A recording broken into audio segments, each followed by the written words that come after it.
Supreme কোর্টের বিচারপতিদের অপসারণের ক্ষমতা সংসদের হাতে থাকলে এ আইনের অপপ্রয়োগ হতে পারে বলে মন্তব্য করেছেন বিএনপির সিনিয়র যুগ্ম মহাসচিব রিজভী আহমেদ। সকালে জাতীয় প্রেস ক্লাবে এক আলোচনা সভায় এ অভিযোগ করেন তিনি। রিজভী আহমেদ বলেন, মার্কিন আদালতের নথিতে প্রধানমন্ত্রীর ছেলে সজীব ওয়াজেদ জয়ের ২৫০০ কোটি টাকা লেনদেনের যে তথ্য রয়েছে তা মিথ্যা প্রমাণের দায়িত্ব জয়েরই। বিএনপি চেয়ারপারসন সম্পর্কে জয়ের বক্তব্যেরও সমালোচনা করেন তিনি। আর বিচার বিভাগকে নিয়ন্ত্রণে নিতেই বর্তমান সরকার সংবিধানের ষোড়শ সংশোধনী এনেছে বলে অভিযোগ করেন তিনি। বলেন, বিচারপতিদের অপসারণের ক্ষমতা সুপ্রিম জুডিশিয়াল কাউন্সিলের হাতে থাকলে তার রাজনৈতিক প্রভাব মুক্ত থাকবে।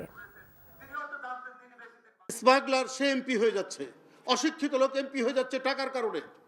এইখানটায় ওই এমপিরা যদি একজন বিচারপতিকে অভিশংসন করেন তো সেটা তো ন্যায়সঙ্গত হবে না। দেখা গেল যে কোনো একটা এমপির সাথে সংঘাত হয়েছে, কোনো বিচারের রায় তার মনোনীত হয়নি, সে তার পার্টিকে কনভিন্স করতে পারে, কনভিন্স করে সে বলবে যে ওকে অভিশংসন করতে হবে। তিনি একজন যোগ্য বিচারপতি, তিনি একজন মেধাবী বিচারপতি, তিনি ন্যায় বিচার করেন, এইটা তারা কখনোই মানবে না।